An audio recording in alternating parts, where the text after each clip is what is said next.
If you've been following this channel for a while, it's probably a safe bet to say that you're a fan or at least familiar with the Super Smash Bros. Series, Nintendo's iconic crossover fighter that has been seeing how many random characters they can get to beat the snot out of each other. It's also fairly likely you know about some of Nintendo's other crossover efforts, like Cadence of Hyrule or the Mario and Sonic series. But for each one of them, there's also a few that seem to have gone unnoticed, either due to the crossover nature being fairly muted, or because most people don't even recognize what it's actually collabing with. So how about we take a look at some of these forgotten chance meetings in the hopes of finding something interesting. Come along with me as I take you through just a handful of the obscure Nintendo crossovers.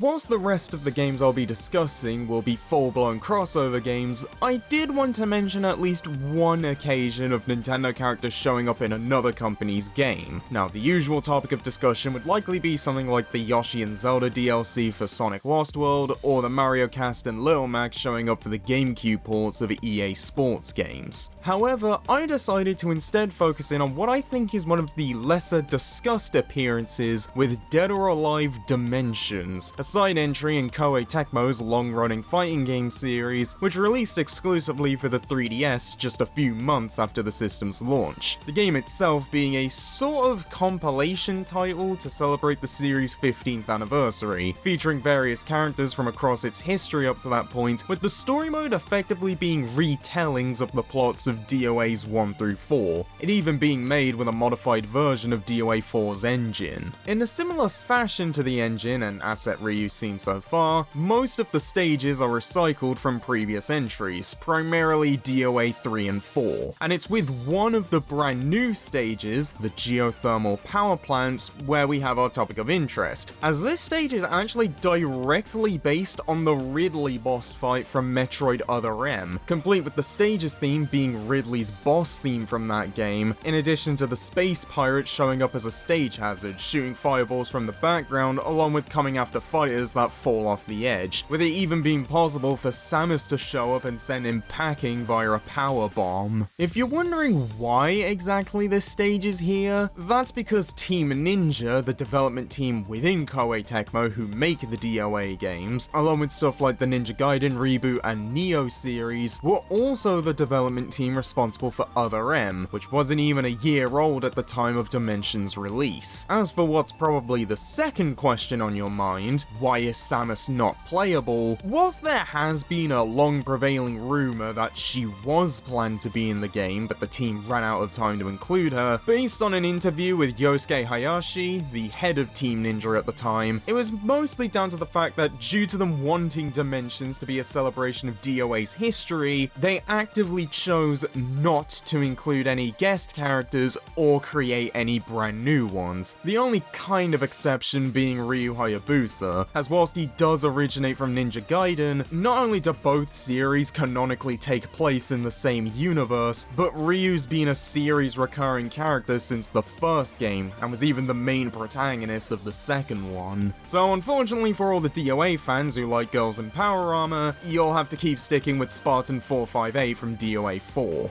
Unless for some reason they'd specifically want Zero Suit Samus in their game, that'd just be ridiculous. Plus, if they really needed someone in a skin-tight suit, they already have that with the hottest character in the series, Zack.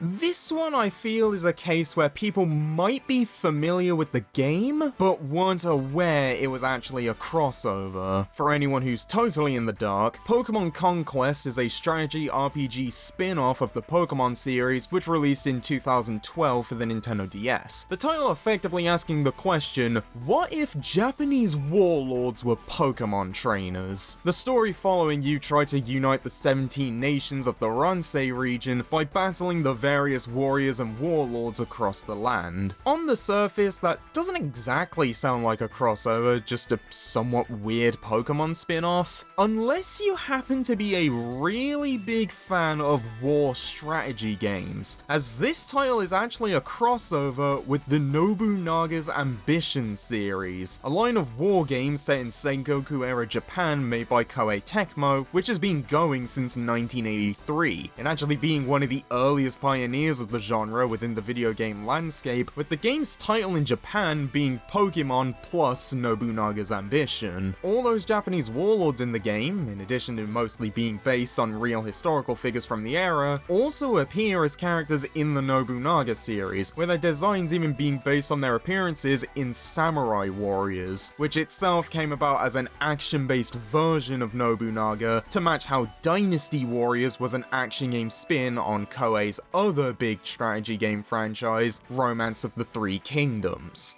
As far as the gameplay itself is concerned, for the most part, it's a generally more stripped back version of Nobunaga's Ambition, removing a lot of the more complex mechanics to make the game overall more understandable to Pokemon's target demographic of kids. As for why this crossover ended up happening, well, it turns out on top of Nintendo already having a good relation with Koei Tecmo, even doing a previous crossover with the Wii version of Samurai Warriors 3, which featured a mode inspired by the mysterious Murasame Castle, it turns out that the respective presidents of the Pokemon Company and Koei were actually fans of each other's franchises, leading them to agree to work together on a crossover. One other interesting tidbit about the game is that during its development, the Pokemon Company were actually approached with a very similar idea for another strategy crossover game. This time the proposal coming from Intelligent Systems with the idea to do a collab with the Fire Emblem series. Obviously the offer was turned down due to them already being in with Koei by this point, with Intelligent Systems' idea eventually evolving into a team-up with Atlus's Shin Megami Tensei franchise, resulting in Tokyo Mirage Sessions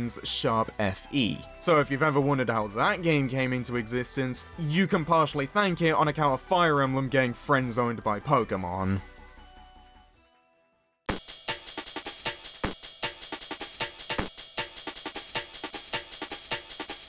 Bomberman GB is a sub-series consisting of 3 games which, if you couldn't tell from the title, all released for the Game Boy. But outside of the platform they released on, there doesn't seem to be any major differences from the standard Bomberman affair. For our purposes, we're specifically looking at the first entry, which came out in 1994, which for some reason, despite Bomberman already being a fairly established character by this point, Hudson Soft felt the need to make the game a crossover for the international release to make it more marketable, which coincidentally happened around the same time they were approached by Nintendo to potentially do a collab with the Mario series. One early idea that was thrown around was for Bomberman to meet up with Mario himself, but this idea was shot down as the team felt he wasn't the kind of character that would use bombs as a main weapon. But luckily for them, just 2 years earlier in 1992, a character was created within the Mario universe that not only would gladly use bombs, but had proved himself to be lovable as both a hero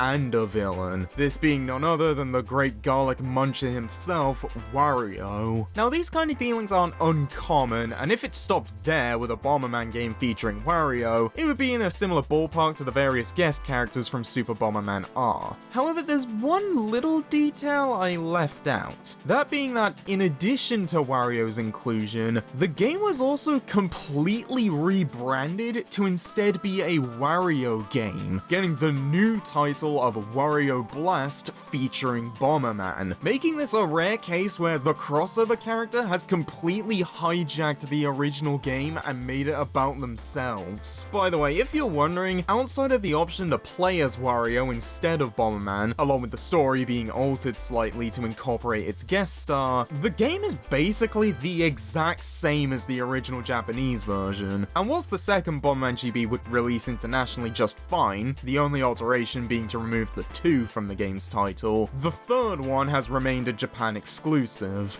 Funnily enough, whilst this game has been mostly forgotten, it's arguably the origin of Wario's association with bombs in later Mario spin-offs, the only earlier connection being in the game Wario's Woods where they were used to attack him. So in the strangest of ways, this random spur-of-the-moment crossover ended up being a source of inspiration for one of Wario's most recurring choice of weapons, all because Hudson and Nintendo were apparently too uncomfortable with the idea of potentially making Mario look like a terrorist. I'm not kidding, a developer said one of the reasons cited as to why they didn't go with Mario was over fears of making him look like a bomb terrorist.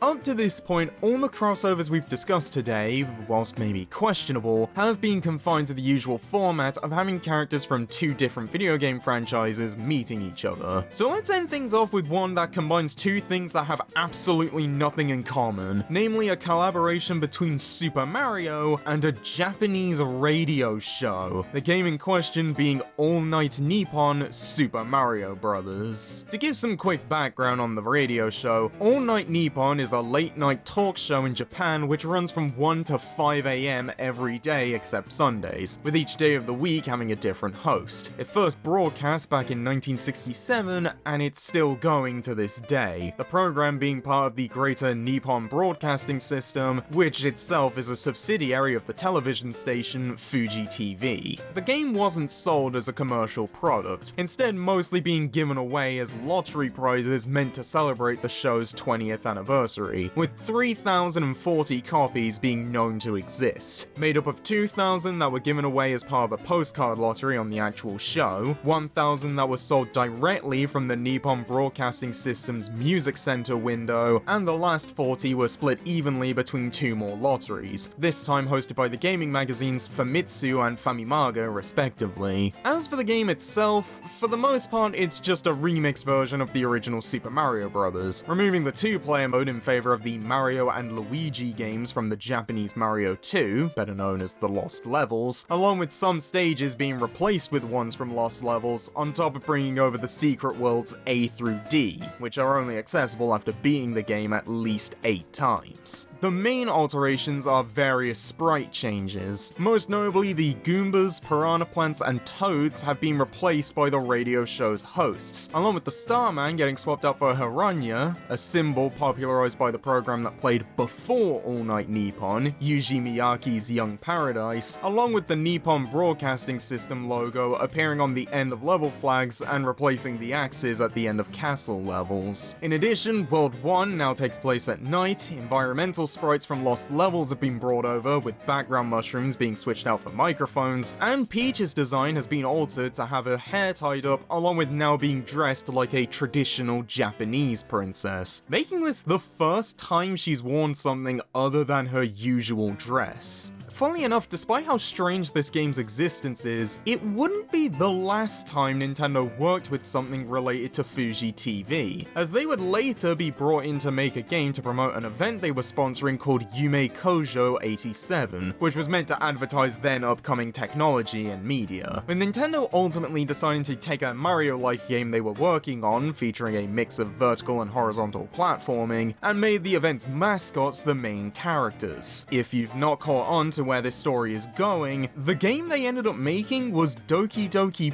Panic, the game widely known as the title that would end up being reskinned into the Western Mario 2, after Nintendo of America felt the Lost Levels would be a commercial failure internationally due to its high difficulty and being too similar to the original Super Mario Bros. Although based on these details, the more accurate recounting is that Doki Doki Panic was a Mario game that got reskinned to appease a licensing deal before getting reverted back into a Mario game for the West. I think we'll end things here for now, but feel free to leave a comment on any other Nintendo crossovers you find interesting, either due to how obscure or strange they are. But until next time, just remember that if you think any crossover is impossible or too strange to happen, there's an officially licensed game where Mario can stomp on a Japanese radio DJ.